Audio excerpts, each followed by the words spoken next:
Волевая, дерзкая, щедрая, справедливая и талантливая. Такой вспоминают поэтессу Васфия Кипчакову, которой в этом году исполнилось бы 85 лет.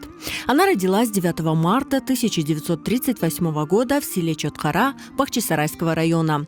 В возрасте 6 лет вместе со своим народом была выслана из Крыма в Узбекистан. Несмотря на все тяготы жизни в ссылке, она стремилась к знаниям. Окончив 7 классов, поступила в Бухарский педагогический техникум, затем в Ташкентский государственный университет. 25 лет Васфия Кипчакова проработала учителем русского и узбекского языков в Узбекистане и Киргизии. И все это время она писала стихи.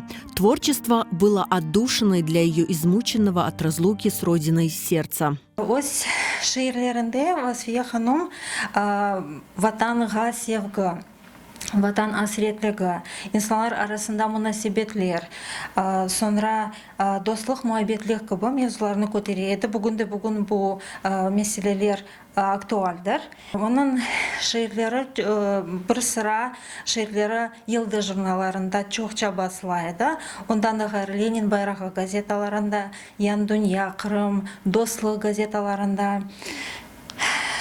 Қайт етмек керек, Васфия ханым Илхам әдеби бірлешмесінің фаал азалардан бірі еді. Васфия ханымның сөздерінде бестекерларымыз ерларда yazғанлар, олар да жинтықларда бар. В творчестве Васфии Кипчаковой было много стихов, посвященных детям. В них она делилась воспоминаниями из своего счастливого детства. Все ее стихи и рассказы собраны в 3 сборниках, изданных незадолго до ее смерти. Васфия Кипчакованың 3 шиири жиынтығы бар. Екі жиынтығы 2004 сенесі Түркияде нешір олынған еді латин арифлерінен. Ве 2017 сенесі Юрек сырларым адлы жиынтығы мұнда енді Қырымда нешір етілді. «Моя родина – источник моего творчества», – говорила сама поэтесса. В Крым после долгой разлуки Васфия Кипчакова вернулась в 1988 году. Она поселилась в родном Чоткара, сам воздух которого давал ей вдохновение.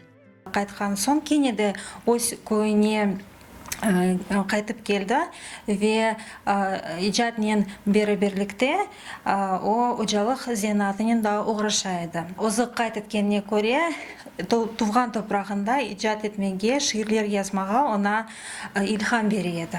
Васфия Кипчакова ушла из жизни 1 ноября 2017 года в Бахчисарае, но ее стихи, полные любви, продолжают жить на родной земле.